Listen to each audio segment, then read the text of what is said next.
সব সময় যাদের শরীরের মধ্যে জ্বর থাকে, কয়েকদিন পর পর জ্বর উঠে, কোনো ওষুধে জ্বর সারে না, আপনি কি করবেন?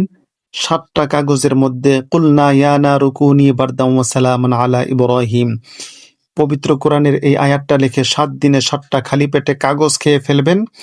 দেখবেন আপনার এই রোগ আল্লাহ রাব্বুল আলামিনের রহমতে চিরতরে দূর হয়ে যাবে ইনশাল্লাহ। কুকুর, বাঘ, ভাল্লুক, যে কোনো ভয়ঙ্কর জীবজন্তু যদি আপনাকে আক্রমণ করতে আসে, আপনি দেখেন সামনে আপনাকে আক্রমণ করতে আসতেছে কিন্তু আপনি সামনে আছেন, এমত অবস্থায় আপনি কি করবেন? আপনি সাথে সাথে ইন্নাহুম ইয়াকিদুনা কাইদা ওয়া আকিদু কাইদা ফামাহিলিল কাফিরিনা আমহিলহুম রুওয়াইদা, এটা 7 বার পাঠ করুন, অথবা 3 বার পাঠ করুন, অথবা 1 বার পাঠ করুন সময় কম থাকলে। পাঠ করে মাটির মধ্যে অথবা ধুলাবালির মধ্যে ফু দিয়ে সেই বাড়িটা হাতে নিয়ে সামনের দিকে আপনি ছুঁড়ে মারেন। দেখবেন যে সমস্ত ভয়ঙ্কর জীব জানোয়ার আপনাকে আক্রমণ করতে আসবে, তাদের চক্ষু থেকে আপনি অদৃশ্য হয়ে যাবেন। আপনি কিন্তু আসলে অদৃশ্য না, কিন্তু আল্লাহ রাব্বুল আলামিন ওই সমস্ত পশু, ভয়ঙ্কর জীবজন্তু থেকে আপনাকে অদৃশ্য করে দিবেন। সুবহানাল্লাহ। কারো বিপদ দেখে হাসাহাসি করলে সেই বিপদ কিন্তু আপনার জন্য অবশ্যই থেকে যাবে। যে কোনো বিপদগ্রস্ত মানুষকে দেখার সাথে সাথে যদি আপনি তাওফিক অনুযায়ী কিছু দান সদকা করেন, তাকে সাহায্য করেন, হেল্প করেন, অবশ্যই আপনি মনে রাখবেন আপনি আপনার বিপদের সময় স্বয়ং আল্লাহ রাব্বুল আলামিন আপনাকে হেফাজত করবে, সাহায্য করবে। দৈনিক প্রতিদিন যদি 19 বার করে যদি বিসমিল্লাহির রহমানির রহিম এটা পাঠ করেন, তাহলে জাহান্নামের 19 জন ফেরেশতা আছে। জাহান্নামের যে 19 জন ফেরেশতা আযাব দেওয়ার জন্য আল্লাহ নিযুক্ত করে রেখেছেন, এই 19 জন আযাবের ফেরেশতা থেকে আল্লাহ রাব্বুল আলামিন এই বিসমিল্লাহর বরকতে আপনাকে হেফাজতে রাখবেন এবং 19 জন ফেরেশতা আপনাকে আযাব দিতে পারবে না।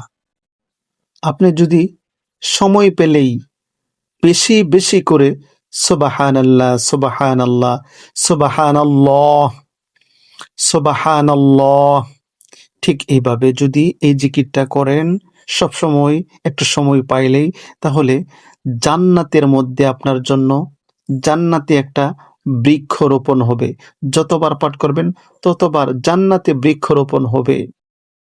বর্তমান বাংলাদেশের প্রশাসন থেকে শেখ হাসিনার নিয়োগকৃত সকল প্রশাসনিক কর্মকর্তা কর্মচারী, পুলিশ, র্যাব, বিজিবি, এনএসআই সহ যত প্রশাসনিক কর্মকর্তা রয়েছে, প্রত্যেক লাখো লাখো প্রশাসনিক কর্মকর্তাকে চাকরি থেকে বাতিল করে বিচারের আওতায় আনতে হবে।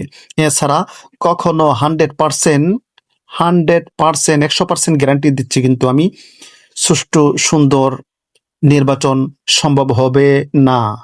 নবীর উপর বেশি বেশি দুরূদ ও সালাম পাঠ করলে সকল অভাব অনটন এবং বিপদ আপদ দূর হয়। এমনকি বেশি বেশি দুরূদ পাঠের কারণে আল্লাহ রাব্বুল আলামিনের হুকুমে প্রিয় নবী মুহাম্মদ সাল্লাল্লাহু আলাইহি ওয়াসাল্লাম স্বপ্নের মাধ্যমে এসে আপনাকে দেখা দিবে।